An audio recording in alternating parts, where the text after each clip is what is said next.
to you. My name is Dr. Brown. I am an author. I've self-published 11 books. And one of the books that I self-published is about my great-great-uncle John Briggs, who owned a hotel here in Rockford, Illinois, during the time of 1938 through 1959. If I talk like this, can y'all still hear me? Can I use my teacher voice? Okay, that's gonna be better. Okay, nobody can stand over here. All right. So I didn't bring the book, but my t-shirt does display the cover of the book of John Briggs. And I didn't know who John Briggs was until 2017 at my family's Thanksgiving dinner. And so there was a family member named George Arnold. He began to tell me about living next to this hotel that was located on Cedar and Court Street. And so my cousin George was telling me that, hey, did you know your great-great-uncle owned this hotel here in Rockford? I was like, no, I didn't know. And so this is when my purpose, my assignment began with John Briggs 7 years ago. And so, but the more I began to learn about who John Briggs was and about this hotel, the more I discovered about myself and my family. So real quick, I just want to give an early timeline of John Briggs. And John Briggs' early life began in Augusta, Georgia. He was born in 1894. But when I did further research of who John Briggs' father was, his father, George Briggs, was born a slave. I had to do my ancestry research as well. His father, George Briggs, at the age of 26 years old, resided in Edgefield, South Carolina, 1854, and he was listed as an enslaved person. But in this, in the ancestry, there were also 41 people who are also enlisted as slaves, okay? And so, but his occupation was listed as a farmer laborer. You know that was slavery. But later on, in 1893, George Briggs, he made history in Augusta, Georgia, becoming the first pastor of the Broadway Baptist Church, as well as they started a school there as well. So Reverend Briggs was a known clergyman in Augusta, Georgia. Now remember, I'm talking about my great-great-uncle John Briggs, whose father was in slavery, and his father started Broadway Baptist Church in Augusta, Georgia, as well as a school. So I did some further research on who John Briggs' mother was. Her name was Ella Briggs. And according to Ancestry, she was listed as a nurse. This is just a screenshot of her ancestry slide. So overall, one thing I learned about John Briggs' childhood in Augusta, Georgia, think about it. We're talking Leslie versus Ferguson. We are talking the start of Jim Crow. But we are also talking about how John Briggs' early beginning, okay? So his early education was at the Broadway Baptist Church. And keep this in mind, we're talking about the principles of Kwanzaa. It was established during the time of segregation, okay? So John Briggs his childhood was this richness. Augusta's community at this time was segregated. Reverend George Briggs helped to establish also 2 other churches in Augusta, Georgia. And so during this time, it was common for families to take part in taking care of other family members or taking people in, okay? So most of the work, when I did my research of John Briggs' parents, most of this work included farming, gardening, as well as cooking. So later on, at the age of 20, John enlisted in the U.S. Army. So according to Ancestry, John was deployed to Germany during the World War. Now we're talking about the time frame now of 1914. So in my research of who John Briggs was, again, this is the book, and so it took me to again learning the time frame of John Briggs, as well as in 1930, because when I was like, okay, how did this hotel come to be?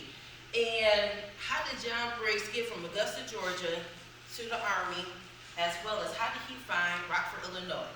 So, but at the age of 30, John made his way to Waukegan, Illinois, as a proprietor of a restaurant.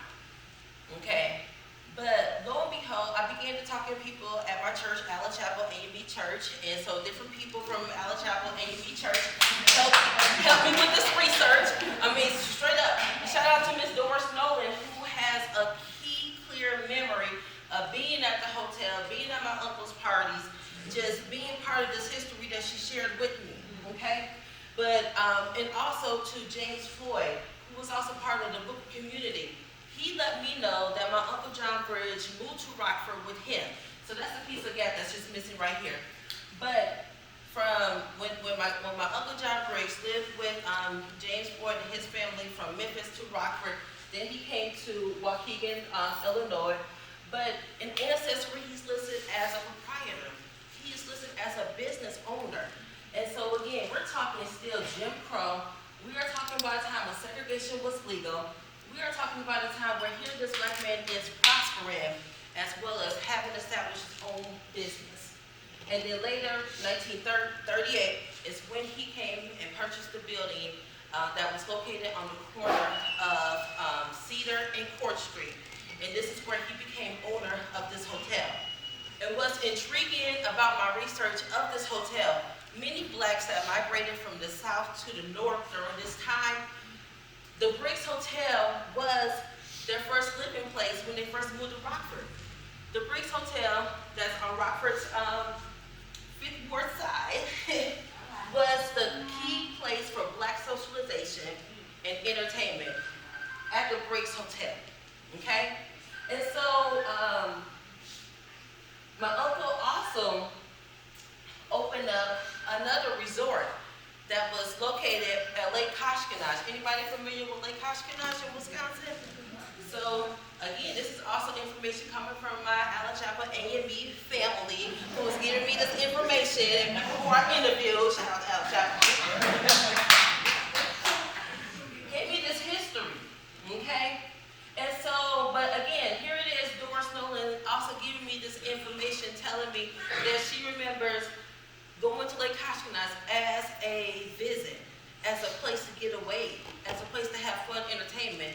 Again, and where it was located, many people from the surrounding areas came to visit this place. So, in summary, I just want to present to you all John Briggs, who's owner of the Briggs Hotel here in Rockford. John Briggs was Rockford's first black hotel owner here in Rockford.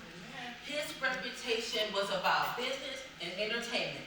His parties were sought out in this whole region, okay? According to the Crusader newspaper, oh, I spent a lot of time at Rockford Public Library just digging into this information. And so, anybody familiar with the Flinger rules were back then? But at the Flinger rules, it was those were parties that took place at Booker, as well as the Briggs Hotel.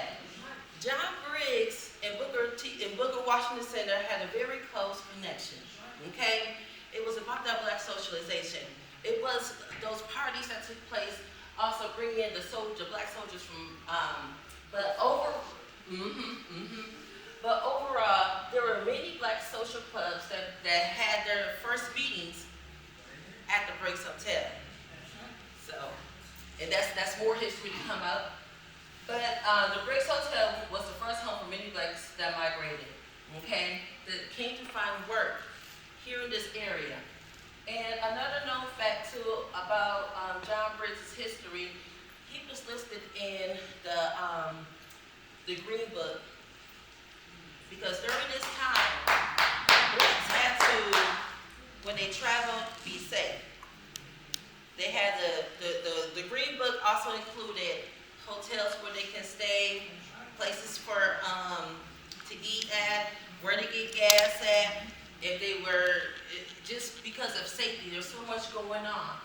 But again, John Briggs' history, which is Rockford's history, is in the Green Book.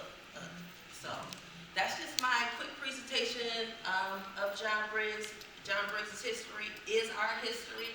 Is the AARC Booker's history as well, and is your history today. Thank you.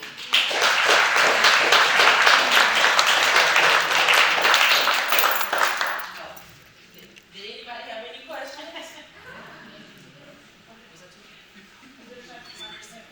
I remember Briggs Hotel. You do? Because you don't know that. And something, I just remember. And Uncle Washington, so the place we could go, we couldn't go across the river. And all day we go behind. Ms. First, thank you for sharing. I'm Yes. just making a statement. Good to see you. Thank you. Good to see you too. I'm glad to be home. Mine is more of a comment. I remember the relatives hotel, but I didn't know what it was all about. Mm-hmm. And I knew Joe's Cafe. I didn't realize what that was all about growing up as a young man, a graduate of Auburn Public High School. So I appreciate you sharing with